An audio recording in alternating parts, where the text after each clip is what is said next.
Preview.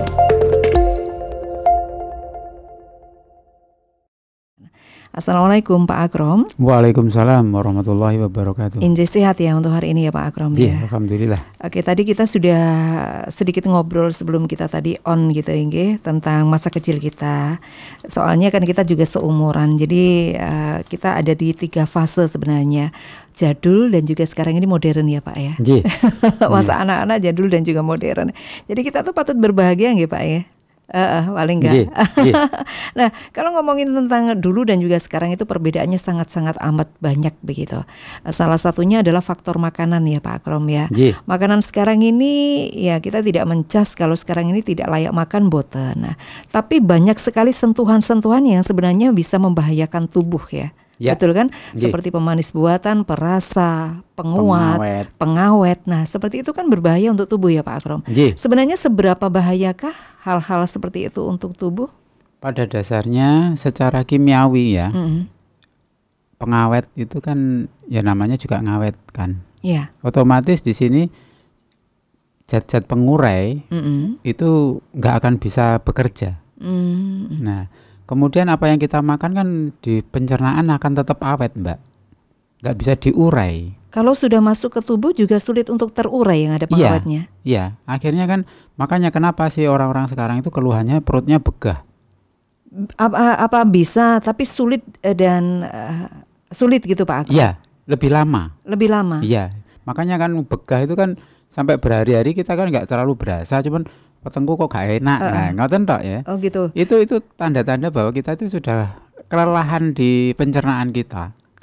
Kalau lama tidak tercerna itu juga bahaya sebenarnya Pak. Akhirnya sampai di usus, itu kan dia nanti terserap juga oleh usus. Nah, saat diserap masuk ke jaringan darah, itu akhirnya pembuluh darah itu mengeras, mudah keras. Cobi pengawetnya, yang ada pengawetnya kan kenyalnya itu kan lama, ya kan? Nah, terus kemudian di jaringan itu akan menyebabkan kekenyalan. Nah, usus kita itu jadinya juga gak elastis, gak lentur. Akhirnya terasa kerjanya itu menurun juga. Ya, kayak karet itu ya. Karet kayak kalau kelamaan kan menjadi lama-lama kaku. Betul. Nggak bisa molor. Nah, padahal usus kita kan juga gitu. Ada gerakan usus yang dinamakan peristaltik, itu kan mendorong makanan sambil menyerap dia itu. Nah, saat dia mau mendorongnya itu kayak ibaratnya meremas. Nah, kalau lah meremas itu kan kondisinya lemes ya, dan kuat. Nah, tapi kalau lah kaku, ngeremasnya gimana? Coba jenengan lepas tangan lagi kena asam urat, kan genggam gak ya iso. Betul. Nah, seperti itulah. Akhirnya makanan itu tidak terdorong, tapi berhenti di jalur-jalur usus. Nah, itu kan terjadinya pembusukan. Betul, rentetannya nanti tidak bagus ya untuk kesehatan ya. Akhirnya jadi racun kan itu. Betul. Nah, akhirnya si liver atau hati yang fungsinya menetralisir racun kerja keras, bertingkat. Jadinya kerjanya harusnya sekali kerjakan beres, ini belum beres, kerjain lagi, dan dia tidak istirahat. Tapi begini Pak Akrom ya, kita tuh sekarang kan hidup di era yang mau tidak mau kita juga harus menjalani dan juga merasakan gitu. Dengan makanan yang mungkin sekarang ini banyak pengawet, kemudian juga pewarna, penguat rasa, itu kan kita secara tidak langsung kadang itu kan maem gitu ya. Iya kan, mau beli, mau masak sendiri apa-apa kan kita itu maem. Nah, bagaimana sebenarnya biar kalaupun itu sampai masuk di dalam tubuh, tapi tubuh kita tetap aman gitu. Harus diimbangi dengan makan apa, harus mengkonsumsi apa, biar ada keseimbangan. Walaupun kita juga harus belajar menghindari hal-hal seperti itu. Yang jelas, untuk sayur-sayuran yang mungkin kita bisa tanam di pot, silahkan ditanam. Jadi tidak ada pestisida, kemudian tanahnya nggak dipupuk dengan pupuk kimia. Itu nanti akan membantu sistem pencernaan kita. Selain itu, Mahameru Pro Madu Pahit juga bisa membantu untuk mendorong sisa makanan ataupun makanan-makanan yang tidak tercerna tadi menjadi lebih cepat.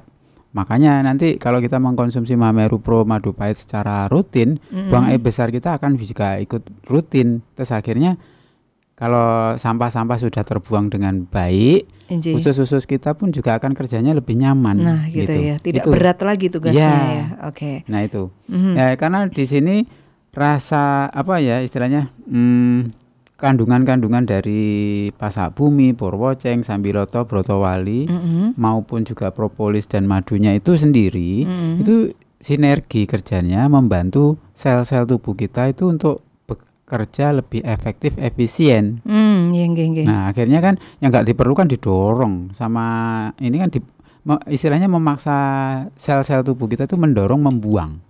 Akhirnya ya yang namanya didorong, dibuang kan buang air besarnya menjadi teratur. Banyak sekali sih teman yang ada mengkonsumsi itu kan, beliaunya itu ya kalau dibilang kelasnya juga sembelit tapi masih belum parah ya, karena 2 hari atau 3 hari baru buang air besar. Nggak sampai lebih dari 3 hari beliau sudah buang air besar. Tapi kalau mengkonsumsi Mahameru Pro Madu Pahit, beliau merasakan bisa langsung setiap hari.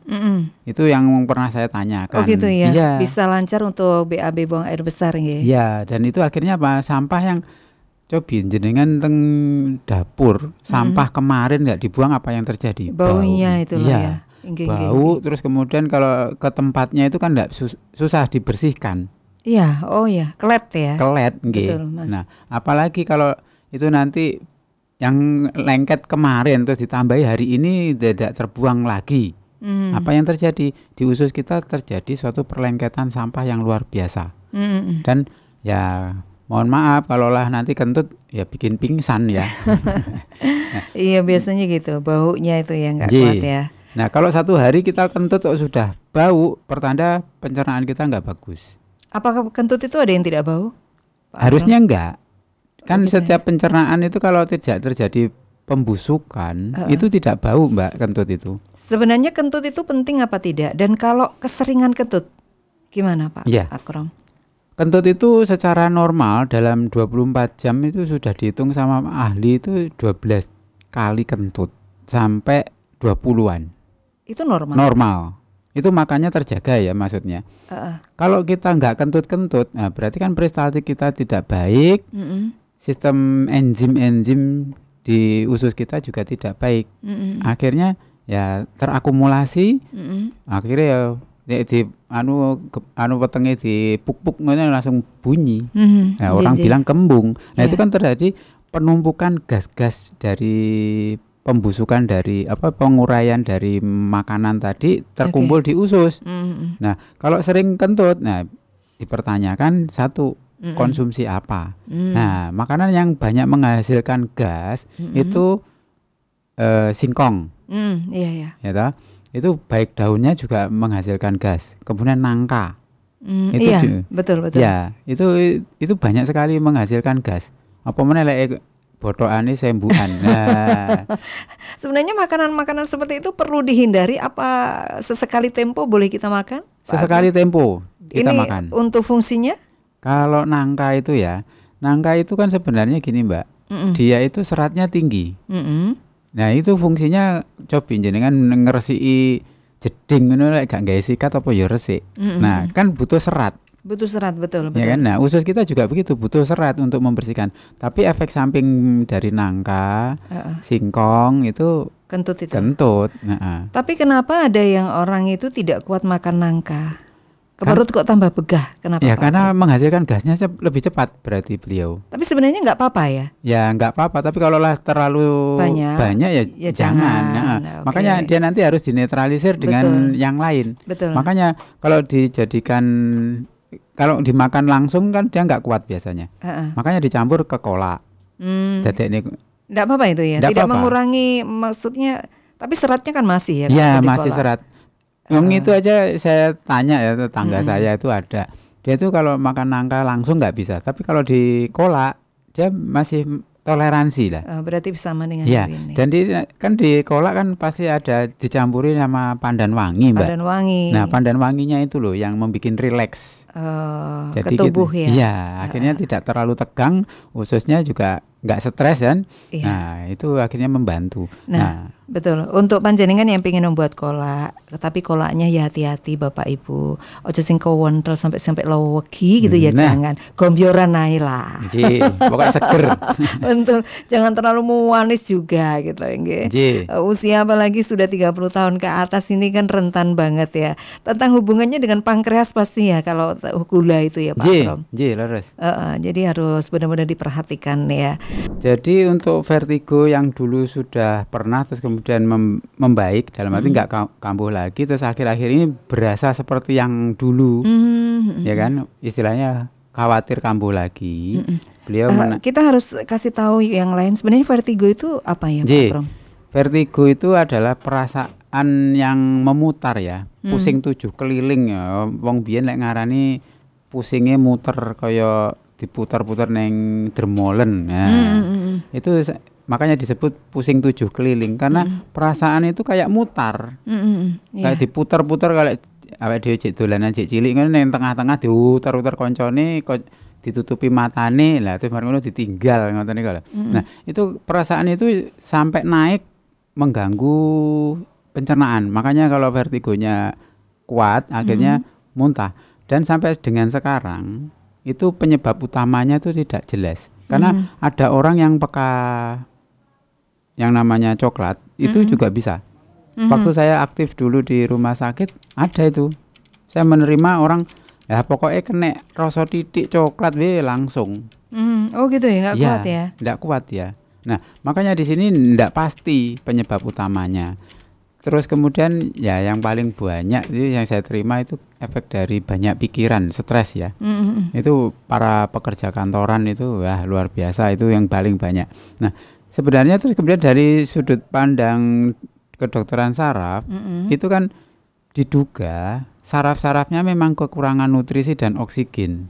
Oh gitu ya. Awalnya di situ. Kekurangan nutrisi dan juga oksigen. Ya untuk di otak. Nah soalnya kenapa di Jakarta lebih banyak? Karena ya kita tahu di berita oksigen di Jakarta itu kayak apa? Karena kendaraan sangat banyak. Pohon-pohonannya ya dari dulu ya segitu-gitu aja. Yang ditanam di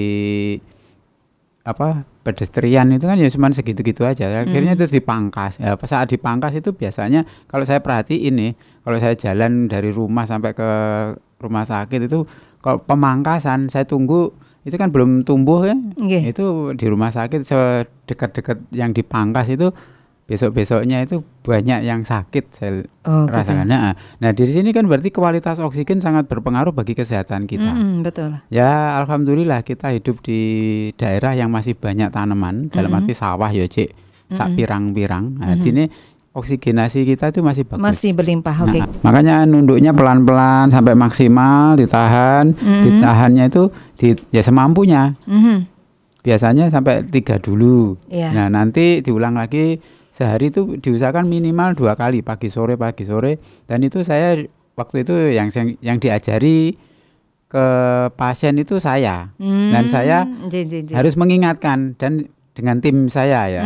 Nah waktu itu pas beliau berkunjung ke pasien ditanya sudah latihan belum?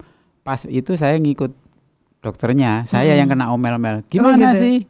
Kamu nggak ajari ya? Gitu langsung. Gitu ya. Tapi setelah keluar dari kamar pasien ya, jangan diulang lagi ya. Tolong ini kita bekerja sama. Oh ya dok, makasih dok. Ya sebenarnya saya sudah ingatkan, tapi keluarganya juga nggak. Saya inginnya keluarga juga ikut. Iya harus itu. Keluarga juga harus dilibatkan untuk melakukan suatu peregangan untuk sekitar leher. Kalau enggak nanti dia di sini terus-terusan. Saya nggak suka. Oh gitu ya. Beliau itu kalau lama itu, kalau vertigo sampai 5 hari itu ini yang diomel-omeli pasien dan keluarga. Membuat beliaunya emosi. Iya. Kenapa? Ini kan harusnya cepat bisa gitu loh. Menurut penelitian beliau itu kan kalau ditambahi dengan senam-senam itu lebih cepat. Jadi harus ada kerjasama antara pasien dan juga yang ngurus gitu ya. Terus kemudian tip-tipnya yaitu tadi ya peregangan untuk ke sekitar leher. Terus kemudian pencegahannya apa?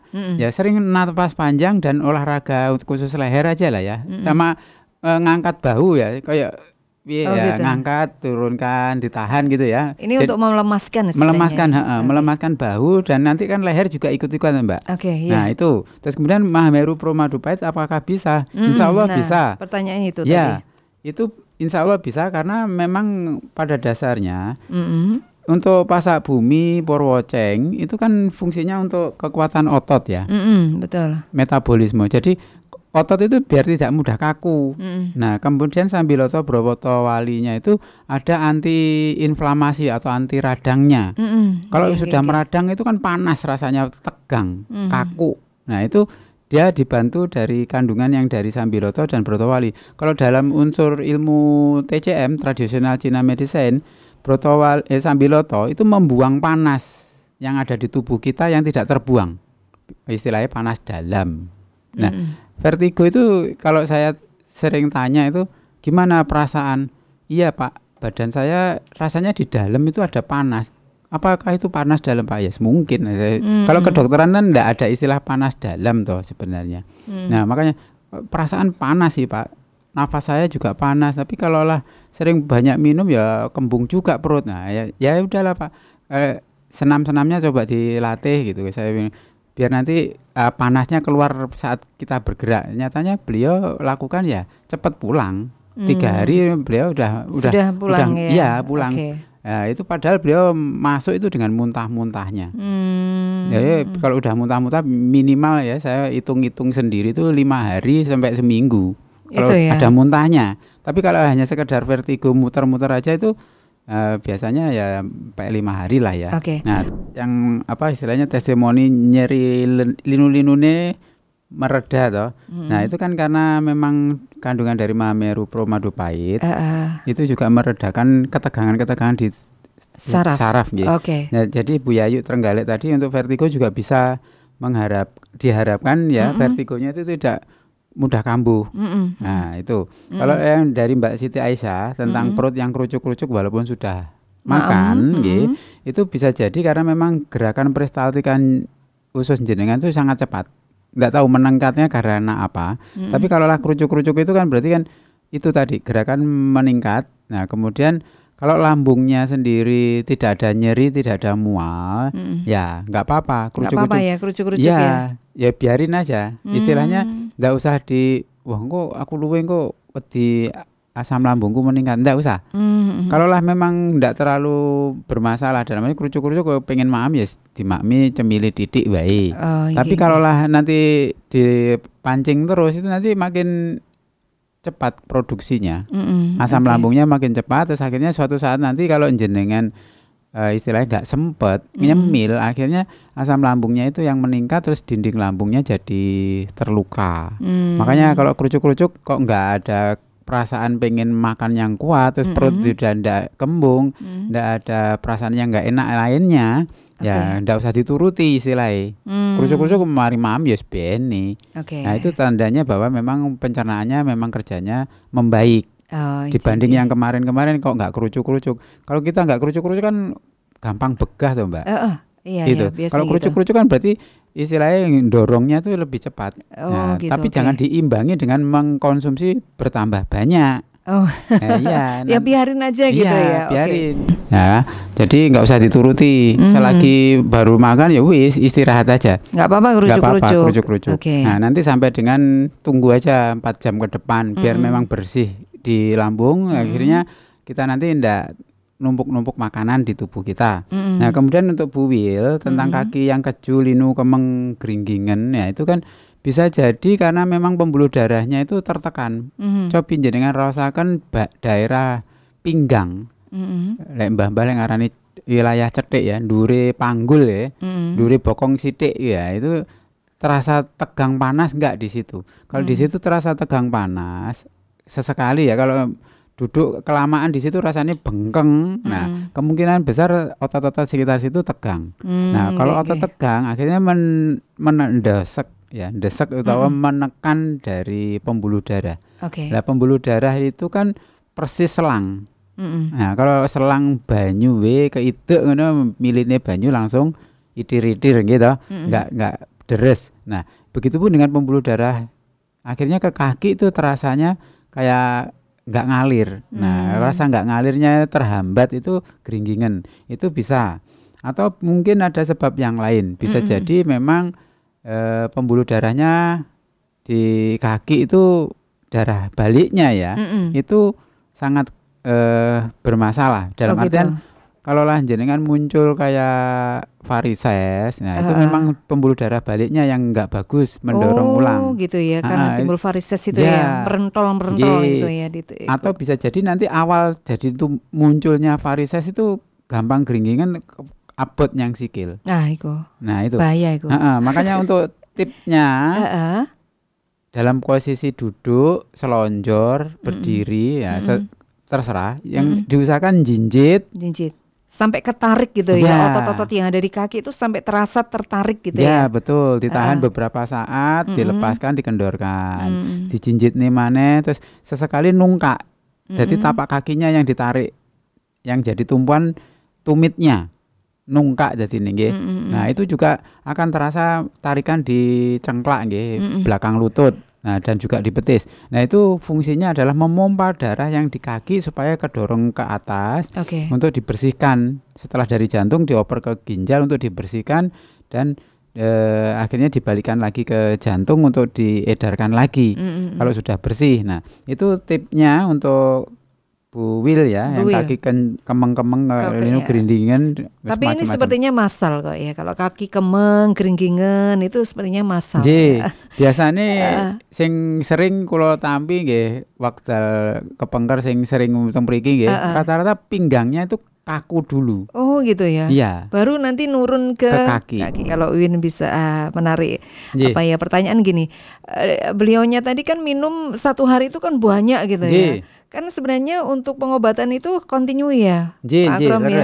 Jadi harus kontinu setiap hari gitu minum gitu ya. Gimana dijelaskan Pak Akrom?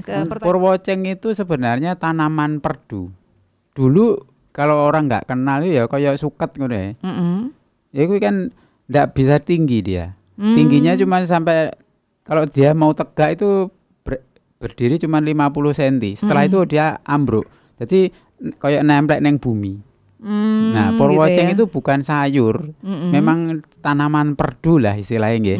Ya kayak suket-suketan ngono kuwi wis ra digawe. Kayak ora kangge. Lah kuwi lek biyen mesti itu tumbuhnya di dataran tinggi. Itu ya. Ya, di dataran rendah ndak numbuh dia. Nah, dia itu yang paling banyak untuk di Indonesia itu di daerah Dieng.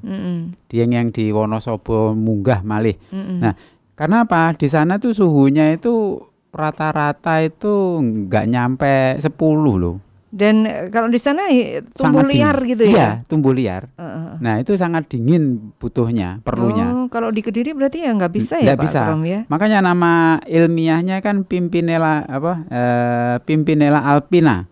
Dari kata Alpen. Alpen itu pegunungan Alpen yang di Swiss itu kan sangat dingin. Sangat dingin. Ya. Dan ini bisa berkembang biak di sana berarti ya untuk purwocengnya. Kalau di sana mungkin tidak numbuh dengan baik karena apa? Di sana ada salju. Kalau di kita kan tidak salju. Oh gitu ya. Bedanya jadi itu. Pimpinella alpina karena itu orang Belanda dulu kalau lah pengen kangen dingin-dingin itu pasti ke daerah Dieng. Yang wilayah Jawa Tengah loh ya. Jogja itu mereka itu kalau kangen dingin, dia larinya ke Dieng. Dan dia menemukan itu. Nah, akhirnya ada kan yang orang Belanda yang suka meneliti tanaman di Indonesia, dicatat. Nah, itu catatannya dibawa langsung ke Belanda lagi. Nah, di sana ya enggak bisa numbuh karena di sana 4 musim. Jadi berarti purwoceng ini intinya bukan sayur. Bukan sayur. Tapi untuk obat ya. Obat-obatan. Jadi tidak bisa dikonsumsi dalam bentuk buahnya gitu di sayur seperti bening itu nggak bisa. Nggak bisa. Oke. Nah, nanti nggak enak juga rasanya. Betul. Nah, kemudian untuk Kang Paijan, air kelapa itu sebenarnya gini, Kang. Menurut penelitian di air kelapa itu banyak sekali probiotiknya. Jenisnya banyak sekali. Probiotik yang dikenal manusia itu ada ratusan. Nah, di air kelapa itu puluhan. Jadi kenapa mbah-mbah dulu bilang air kelapa itu bisa menetralisir racun? Karena probiotiknya itu bekerja sangat cepat. Nah, akhir-akhir ini banyak sekali sih. Mulai tahun 2015-an penelitian tentang probiotik itu kan tinggi. Cuman di sini BPOM nggak mengizinkan untuk dimasukkan karena karena di Indonesia belum ada penelitian lebih lanjut kalau dikonsumsi jangka panjang gitu. Alasannya itu karena teman saya itu sering berhubungan dengan BPOM, pernah saya tanyakan. Beliau itu pembimbing UMKM. Nah, kalaulah urusan BPOM beliau punya channelnya lah itulah. Beliau gitu. Orang Jogja. Saya tanyain, kenapa Pak kalau probiotik itu kok lama ngurusnya? Ya karena di kita nggak ada penelitiannya Pak. Jadi beliaunya itu takut, khawatirnya gitu ya? Efek jangka panjang. Loh kan udah dari profesor-profesor kita juga bilang itu baik untuk tubuh kita. Iya, tapi ya BPOM ya begitulah untuk jaga keamanan gitu aja. Dia jawabannya begitu. Jadi air kelapa itu banyak probiotik yang sangat diperlukan oleh tubuh kita. Makanya cobain jenengan kalau mau masak ayam potong gitu ya. Ayam potong kan lembek ya, istilahnya nggak keset ya. Betul. Coba direndam dengan air kelapa, nanti akan keset dan kekenyalannya mirip dengan ayam kampung. Iya. Oh. Gitu karena ya. Memang dia itu membuka lemak-lemak itu ya yang di daging itu keluar. Coba kalau saya sih udah mempraktekkan setiap kali saya masak daging ataupun ayam gitu, adik saya itu juga saya sampaikan, iya Mas. Lemaknya muatu kabeh. Tapi memang air kelapa ini multifungsi banget ya. Leres. Untuk merebus jagung juga manisnya bisa keluar gitu ya Pak Akrom ya. Leres. Karena probiotiknya tadi loh Mbak. Jadi gitu kinerjanya ya, begitu. Jadi kalaulah gula jadi turun ya karena dimakan. Probiotik ini kan makanannya gula Mbak. Iya. Dia membantu tubuh kita membongkar gula. Berarti seperti Kang Paijan semisal minum setiap hari satu gelas secara kontinu gitu bagus ya? Bagus. Air kelapa tua ya? Kelapa tua, betul. Kan dulunya nggak kepake itu. Dulu kalau saya masih sekolah dulu kalau main ke ini tinggi raup tok ya. Tinggi buang ya. Nah itu sebenarnya penting. Oke. Silakan dirutinkan Kang Paijan. Supaya nanti kinerja dari pankreas tidak kecapean. Nah untuk kambing bisakah tensi tinggi? Ya karena dia kan proteinnya tinggi Kang. Akhirnya apa? Tubuh kita ya untuk mencerna protein yang tinggi butuh aliran darah yang lebih cepat.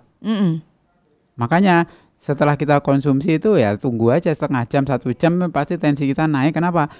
Proteinnya tinggi karena untuk membongkarnya kan butuh tenaga ekstra. Makanya dia akan naik. Kalau gulanya ya biasanya sih nggak tinggi. Nah supaya efek itu berkurang, sebenarnya mbah-mbah awake dhewe wis jan luar biasa. Antisipasinya apa? Mesti dikai acar. Oh gitu ya, di sampingnya itu ya. Sate kambing, rawon ini mesti kalau di sampingnya itu biasanya ada itu brambang mentah itu. Leres. Itu kan menetral kan? Acar apalagi dicampur dengan acarnya, Mbak. Kalau dulu saya ingat dulu itu saya tanya-tanya masih kecil ya. Bapak saya tuh kalau habis gajian dulu waktu saya masih kecil tuh sering kali ya bukannya sering, setiap habis gajian sebelum saya sekolah sampai SD itu selalu diajak ke warung rawon sate. Oh gitu. Iya. Ya itu selalu yang disodorkan dulu itu sama tukang satenya itu sampai aku manggilnya Pak D. Aku dikenalnya ya Pak D. Tak pikir Pak D ku tenanan. Ternyata ya cuman bukan ya. Iya, bukan. Itu ada acarnya. Acarnya selalu disodorkan dulu. Untuk sebenarnya menetralisir itu tadi ya, biar kita tidak terkena tekanan darah tinggi. Iya. Silakan itu dilakukan nanti insya Allah membantu jenengan. Ini waktunya sudah habis ini ya. Waduh, belum kita pamit silakan Pak Akrom. Mungkin ada yang mau disampaikan biarpun sepatah dua patah kata. Monggo. Saya sampaikan bahwa apa yang kita makan itu perlu diniatkan nggih. Niat istilahnya dongani. Dongo sing tenanan. Jadi tidak asal-asalan. Berniat yang kuat, doa yang kuat sehingga harapannya makanan yang kita makan itu tidak membuat tubuh kita bermasalah. Terus kemudian diusahakan jangan terlalu banyak, stabil aja. Kalau tadi Kang Paijan sampai minum 1 hari banyak, jangan begitu. Usahakan cuma 1 hari 1 gelas itu tapi rutin. Terus kemudian jangan lupa Mahameru Pro Madu Pahitnya juga rutin. Itu akan membaikkan sistem pencernaan kita dan sistem tubuh kita yang secara keseluruhan. Oke. Mungkin, Mbak. Oke. Terima kasih untuk Pak Akrom yang sudah rawuh ya di talk show untuk hari ini dan banyak banget pertanyaan yang sudah disampaikan. Terima kasih. Oke. Sekarang Win harus pamit dari Bicara Sehat bareng dengan Mahameru Pro Matupahit. Selamat siang semuanya. Wassalamualaikum warahmatullahi wabarakatuh.